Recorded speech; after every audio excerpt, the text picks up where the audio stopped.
Hello. हाँ, तो सभी मेरे प्यारे भाइयों को नमस्कार। और आप सभी भाइयों का स्वागत है हमारे YouTube channel education dictionary plus में। और हम आज बात करने वाले हैं संसद से संबंधित कुछ महत्वपूर्ण क्वेश्चन।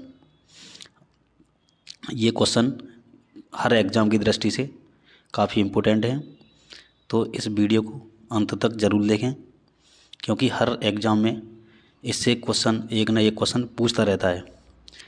तो चलो बिना समय गंवाए हम बात करते हैं पहले क्वेश्चन की ओर। पहला क्वेश्चन है, भारत की संघीय व्यवस्था को किस नाम से जाना जाता है? तो इसमें ऑप्शन है लोकसभा, राज्यसभा, प्रतिनिधि सभा या संसद। तो इसका आंसर होगा संसद। अगला क्वेश्चन है, भारतीय संसद के कितने सदन हैं? ऑप्शन है 1, 2, 3 या 4। तो भारतीय संसद के कितने सदन सदन पूछता है तो इसके 2 सदन होते हैं। अगर इसके अंग पूछे तो इसके 3 अंग होते हैं।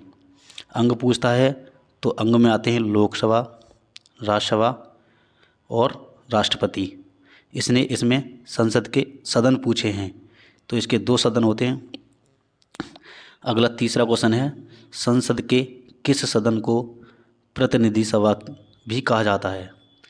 तो इसके ऑप्शन हैं लोकसभा, राज्यसभा या उपयुक्त दोनों या इनमें से किसी को नहीं। तो इसका आंसर होगा ऑप्शन नंबर ए, लोकसभा को। लोकसभा को प्रतिनिधि सभा कहा जाता है। अगला क्वेश्चन है, संसद का लोकप्रिय सदन कौन सा है? तो ऑप्शन हैं लोकसभा, राज्यसभा या उपयुक्त दोनों या इनमें से कोई नहीं। तो इसका आंसर होगा ऑप्शन नंबर ए, लोकसभा को संसद का लोकप्रिय सदन कहते हैं। तो अगले क्वेश्चन नंबर 5 की बात करेंगे कि संसद का स्थायी सदन किसे कहा जाता है? तो इसके ऑप्शन हैं लोकसभा, राज्यसभा या उपयुक्त दोनों या इनमें से कोई नहीं। तो इसका आंसर होगा स्थायी सदन राज्यसभा। इसका आंसर कौन सा आएगा? राज्यसभा। ठीक है। आगे क्वेश्चन नंबर 6 की बात करते हैं कि भारतीय संसद बनती है। जो भारतीय संसद है वो किस किस से मिलकर बनती है? तो केवल लोकसभा द्वारा या राज्यसभा एवं लोकसभा के द्वारा, लोकसभा एवं राष्ट्रपति के द्वारा या लोकसभा, राज्यसभा एवं राष्ट्रपति के द्वारा। तो इसका आंसर होगा option number D, Lok Sabha, Rajya Sabha एवं राष्ट्रपति के द्वारा संसद का निर्माण होता है। अगला क्वेश्चन बात करेंगे, क्वेश्चन नंबर 7 होगा कि निम्नलिखित में से कौन सा एक प्रावधान भारतीय संविधान के अंतर्गत संसद के सदस्यों के विशेषाधिकारों का उन्मुक्तों को निर्धारित करता है? तो इसमें ऑप्शन दिए हैं अनुच्छेद 104, आर्टिकल पूछे हैं अनुच्छेद 105, अनुच्छेद 82, अनुच्छेद 117। तो इसका आंसर होगा ऑप्शन नंबर बी, अनुच्छेद 105। अगले क्वेश्चन की ओर बात करेंगे। क्वेश्चन नंबर 8 है, निम्नलिखित में से कौन सा संसद का अनन्य भाग नहीं है? मतलब इसमें ये बताना कि संसद का कौन सा भाग नहीं है। तो ऑप्शन नंबर पहला है राष्ट्रपति, दूसरा उपराष्ट्रपति, लोकसभा या राज्यसभा। तो मैंने संसद के 3 अंग बताए थे उसमें लोकसभा, राज्यसभा और राष्ट्रपति, लेकिन उपराष्ट्रपति इसका आंसर होगा क्योंकि राष्ट्रपति संसद का अंग नहीं है। अगले क्वेश्चन की ओर बात करेंगे कि भारत के संविधान में कहा गया है कि भारत की संसद के 3 अंग होते हैं। इनमें से एक अंग लोकसभा, दूसरा अंग राज्यसभा, जबकि तीसरा अंग राष्ट्रपति को माना जाता है। जो हमारी संसद है उसमें 2 अंग तो होते ही हैं, तीसरा अंग से माना जाता है राष्ट्रपति को। तो इसका आंसर कौन सा होगा? Option number A. अगला क्वेश्चन है हमारा कि भारतीय संसद के कितने अंग होते हैं? इसमें पूछ लिया तो इसका आंसर अंग पूछा था, ऑप्शन दे रखे हैं 2, 3, 4, 1। तो इसका आंसर कौन सा होगा? Option number B. कितने अंग होते हैं? 3। ठीक है, तो अगले क्वेश्चन की ओर चलेंगे। क्वेश्चन नंबर 11 होगा कि भारतीय संविधान के किस अनुच्छेद में कहा गया है कि संघ के लिए एक संसद होगी जो राष्ट्रपति और 2 सदनों से मिलकर बनी होगी। इसमें आर्टिकल पूछा है, इसमें ऑप्शन दिए हैं article number 74, article 79, article 80, article 85। तो इसका आंसर होगा ऑप्शन नंबर बी, इसका आंसर 79। अगले क्वेश्चन में बात करेंगे कि निम्नलिखित में से कौन सा असत्य है। ये ऑप्शन दिए हैं, ऑप्शन इसमें गलत है। लोकसभा को संसद का प्रथम सदन कहा जाता है। दूसरा ऑप्शन है कि राज्यसभा को संसद का द्वितीय सदन कहा जाता है। तीसरा है राज्यसभा का एक अस्थायी सदन है। लोकसभा संसद का लोकप्रिय सदन है। तो देखो, राज्यसभा संसद का अस्थायी नहीं होता बल्कि स्थायी सदन होता है। तो इसका आंसर कौन सा होगा? Option number C. अगले क्वेश्चन की बात करेंगे। क्वेश्चन नंबर 13 होगा कि निम्नलिखितों में कौन सही है। इसमें सही बताना है कौन सा है। तो ऑप्शन नंबर 1 लोकसभा भारतीय जनता की प्रतिनिधि सभा है। ऑप्शन नंबर 2 है राज्यसभा संसद का उच्च सदन है। ऑप्शन नंबर सी है राज्यसभा राज्यों का प्रतिनिधित्व करता है, या उपयुक्त सभी। तो 13 का आंसर होगा ये सभी, उपयुक्त सभी सही हैं। अगले क्वेश्चन 14 की बात करेंगे कि संसद का निम्न सदन एवं उच्च सदन क्रम से है। तो संसद का निम्न सदन कौन सा है और उच्च सदन कौन सा है? ऑप्शन दिए इसमें राज्यसभा एवं लोकसभा और लोकसभा एवं राज्यसभा। अगला लोकसभा एवं विधानसभा, राज्यसभा एवं विधानसभा। देखो, इसमें संसद में ये विधानसभा तो इसमें आएगा नहीं क्योंकि ये संसद का अंग नहीं है। इसमें ऑप्शन होगा लोकसभा एवं राज्यसभा या फिर लोकसभा एवं राज्यसभा। अब इन दोनों में ये देखना है कि पहले राज्यसभा लेना है कि लोकसभा लेना है। तो उच्च सदन कौन सा होता है? राज्यसभा। तो इसका आंसर नंबर होगा, उच्च सदन पूछा है ना, तो उच्च सदन कौन सा होता है इसमें?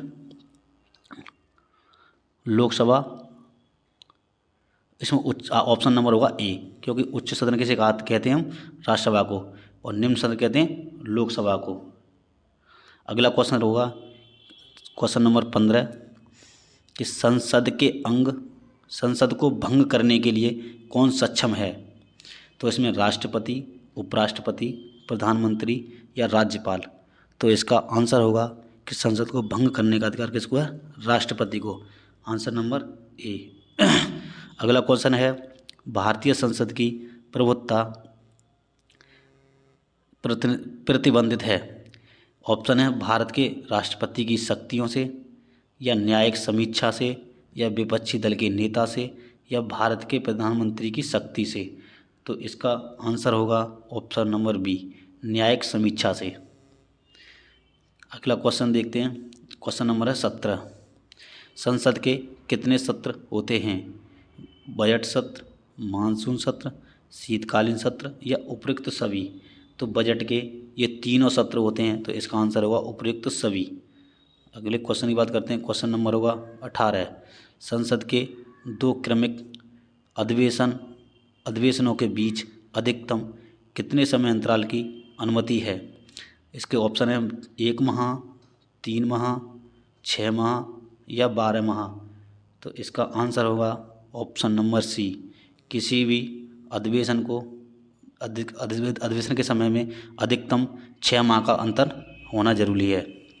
अगले क्वेश्चन की बात करेंगे। क्वेश्चन नंबर 19 होगा संसद के दोनों सदनों का संयुक्त अधिवेशन होता है भारत के राष्ट्रपति के निर्वाचन के लिए, या भारत के उपराष्ट्रपति के निर्वाचन के लिए, या संविधान में संशोधन से संबंधित विधेयक को पारित करने के लिए, या एक ऐसे विधेयक पर विचार करने और उसे पारित करने के लिए। पर दोनों सदनों में मतभेद निम्न कूटों में से सही उत्तर। अब इसमें उत्तर सही देखना है कि पहले में 1 या 4 है, या 3 या 4 है, या 1 या 2 है, या फिर 4 है। तो इसका ऑप्शन नंबर होगा इसका डी। अगला क्वेश्चन नंबर है 20। भारतीय संसद के दोनों सदनों की संयुक्त बैठक किस संबंध में होती है? तो इसका ऑप्शन है संविधान संशोधन विधेयक, या वित्त विधेयक, या साधारण विधेयक, या भारत के उपराष्ट्रपति का निर्वाचन। तो इसका आंसर होगा साधारण विधेयक, ऑप्शन नंबर सी, साधारण विधेयक। अगला क्वेश्चन नंबर है 21 कि साधारण विधेयक से संबंधित गतिरोध को दूर करने के लिए संसद के दोनों सदनों की बैठक कौन बुलाता है? तो इसके ऑप्शन हैं राष्ट्रपति, मंत्रिपरिषद, लोकसभा अध्यक्ष, या राज्यसभा का सभापति। तो इसका ऑप्शन नंबर 1 आंसर होगा राष्ट्रपति। अगले क्वेश्चन की ओर बात करते हैं। क्वेश्चन नंबर 22, लोकसभा व राज्यसभा की संयुक्त बैठक कब होती है?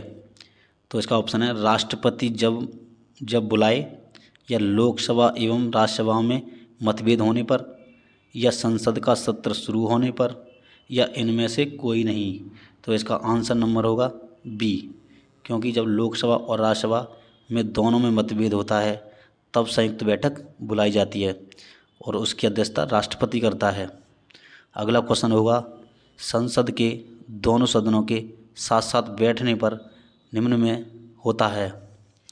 भारत के उपराष्ट्रपति का चयन, संविधान संशोधन बिल को स्वीकार करना, या एक बिल जिस पर दोनों सदन सहमत ना हो उस पर विचार करना और पास होना। भारत के उपराष्ट्रपति का चुनाव।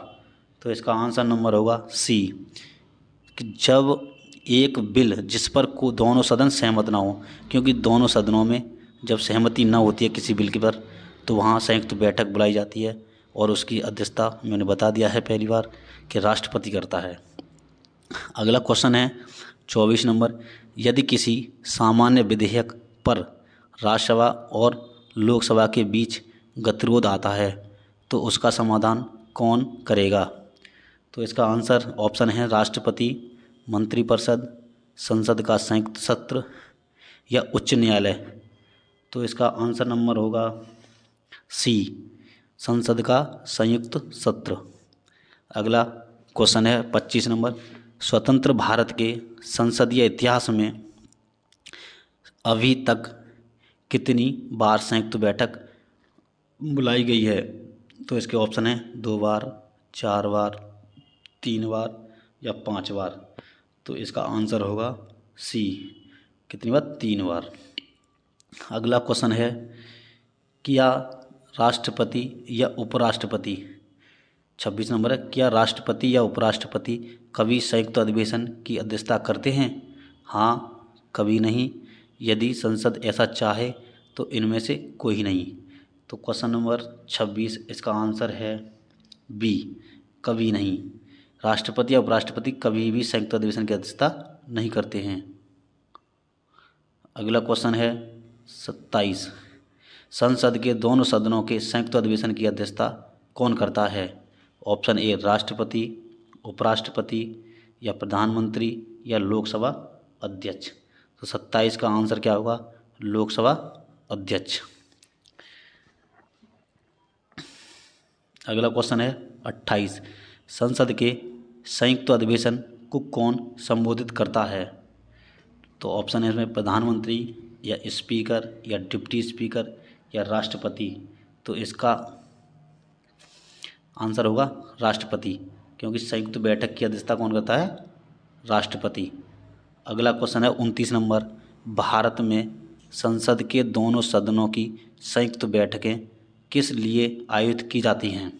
ऑप्शन है भारत के राष्ट्रपति को निर्वाचित करने के लिए, या भारत के उपराष्ट्रपति को निर्वाचित करने के लिए है, या फिर संविधान संशोधन विधेयक को अंगीकृत करने के लिए, या उस विधेयक पर विचार करने और उसे पारित करने के लिए जिस पर दोनों में मतभेद हो।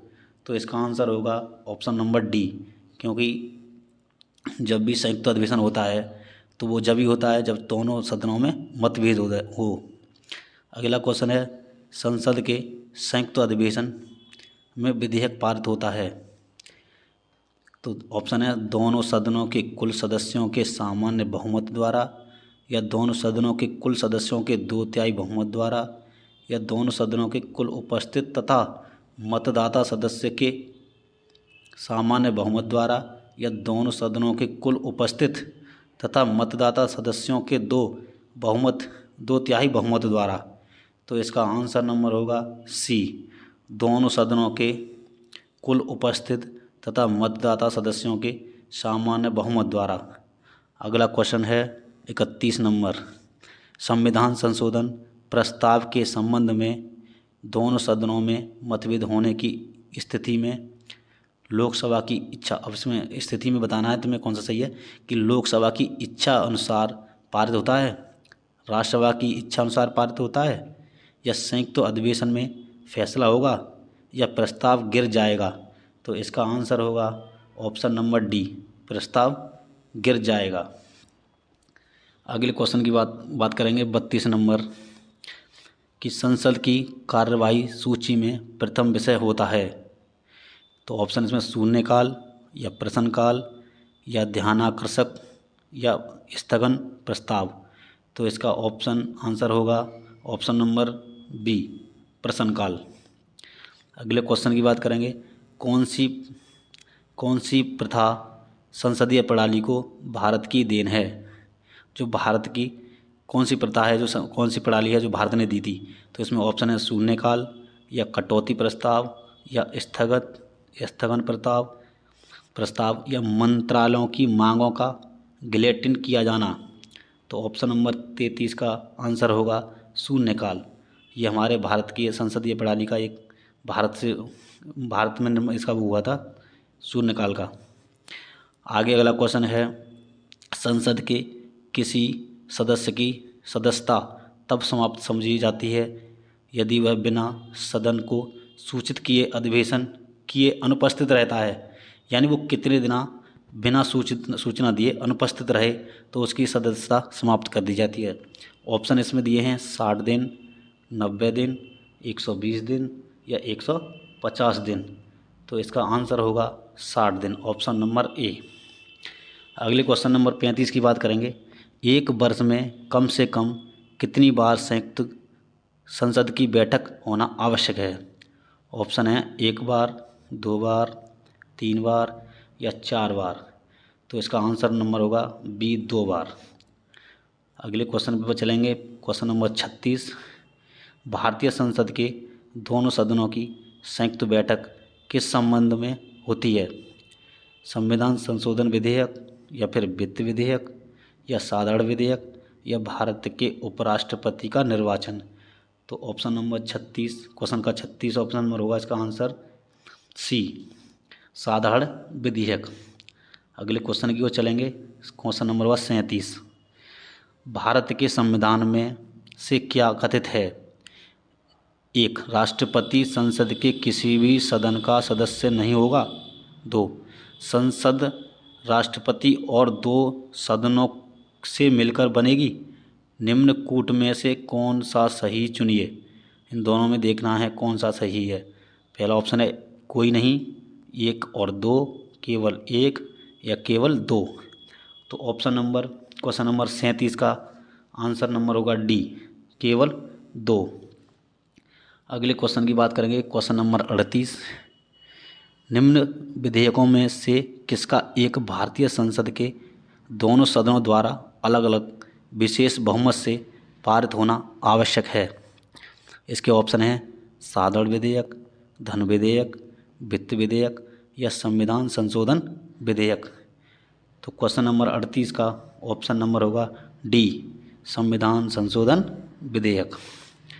अगले क्वेश्चन की बात करेंगे, क्वेश्चन नंबर 39, संसद के वेतन का निर्णय कौन करता है। ऑप्शन है संसद, या केंद्रीय मंत्रिपरिषद, या राष्ट्रपति, या लोकसभा अध्यक्ष। तो इसका आंसर होगा ऑप्शन नंबर ए।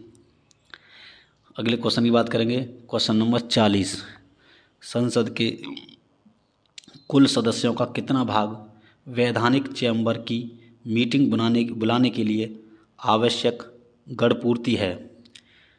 तो ऑप्शन है 1/10 भाग, 1/6 भाग, 1/4 भाग, 1/3 भाग। तो इसका आंसर होगा ऑप्शन नंबर ए, 1/10 भाग। अगले क्वेश्चन की बात करेंगे, क्वेश्चन नंबर 41, संसदीय प्रणाली वाली सरकार को अन्य किस नाम से जाना जाता है? ऑप्शन नंबर ए है अनुक्रियाशील सरकार, उत्तरदायी सरकार, संघीय सरकार या राष्ट्रपतीय सरकार। तो इसका आंसर होगा 41 का ऑप्शन नंबर सी, संघीय सरकार। अगले क्वेश्चन की बात करेंगे, क्वेश्चन नंबर 42। भारतीय राजनीतिक व्यवस्था में कार्यपालिका के अधीन रहकर कार्य करती है, मतलब यहाँ बताना है क्या आएगा, न्यायपालिका, विधानपालिका, चुनाव आयोग या संघ लोक सेवा आयोग। तो क्वेश्चन नंबर 42 का ऑप्शन नंबर ए, न्यायपालिका। अगले क्वेश्चन की ओर बात करेंगे, क्वेश्चन नंबर 43। संविधान लागू होने के बाद सर्वप्रथम त्रिशंकु संसद का गठन कब हुआ था? ऑप्शन 1980 में, 1989 में, 1991 में या 1977 में। तो इसका आंसर होगा ऑप्शन नंबर बी, 1989 में। अगले क्वेश्चन की बात करेंगे कि अस्थायी संसद भारत में कब तक अस्तित्व में रही? तो ऑप्शन ए है 25 जनवरी 1950, दूसरा ऑप्शन है 31 दिसंबर 1950 या 18 सितंबर 1951 या 17 अप्रैल 1952। तो इसका आंसर नंबर होगा डी, 17 अप्रैल 1952। अगले क्वेश्चन की ओर चलेंगे, क्वेश्चन नंबर 45। भारत की पार्लियामेंट संसद का उद्घाटन कब हुआ था? 1917 में, 1927 में, 1937 में या 1947 में। तो इसका आंसर होगा ऑप्शन नंबर बी, 1927 में। अगले क्वेश्चन की बात करेंगे, क्वेश्चन नंबर 46। संसद के दोनों सदनों का सत्रावसान कौन करता है? संसदीय मामले के मंत्री, राष्ट्रपति, उपराष्ट्रपति या लोकसभा अध्यक्ष। तो इसका आंसर होगा बी, राष्ट्रपति। अगले क्वेश्चन की बात करेंगे, 47 नंबर। संसद के निम्न सदस्यों को गैर सरकारी सदस्य कहा जाता है? विरोधी दल के सांसद को, मंत्री के अलावे अन्य प्रत्येक सांसद को, कैबिनेट मंत्री के अलावे अन्य सभी सांसद को या निर्दलीय सांसद को। तो ऑप्शन नंबर 47 का आंसर होगा ऑप्शन नंबर बी, मंत्री के अलावे अन्य प्रत्येक सांसद को।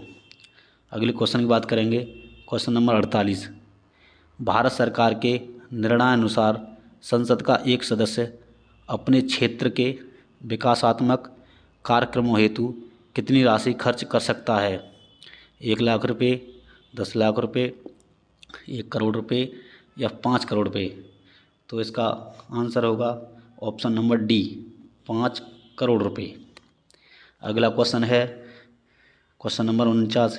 किसी संसद सदस्य की योग्यता के संदर्भ में निर्णय कौन करता है? तो इसका ऑप्शन है अध्यक्ष या सभापति या राष्ट्रपति या उपरोक्त में से कोई नहीं। तो इसका आंसर होगा ऑप्शन नंबर सी, राष्ट्रपति। अगले क्वेश्चन की बात करेंगे, क्वेश्चन नंबर 50। भारत की संचित निधि से धन निर्गम पर किसका नियंत्रण होता है? तो महानियंत्रक एवं महालेखा परीक्षक, भारत के वित्त मंत्री या अधिकृत मंत्री या संसद का।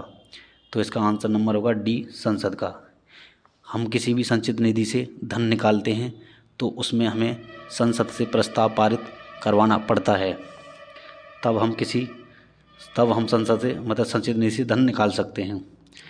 तो ये वीडियो अच्छी लगी होगी, और ऐसी वीडियो आगे देखने के लिए कमेंट करें और दोस्तों को शेयर करें, जिससे कि और अच्छी वीडियो बनाएं। इसमें काफ़ी मेहनत लगती है, काफ़ी समय लगता है, और वीडियो को आगे अधिक से अधिक शेयर करें, लाइक करें, और आगे ऐसी अच्छी वीडियो देखने के लिए हमारे चैनल को सब्सक्राइब करें। धन्यवाद।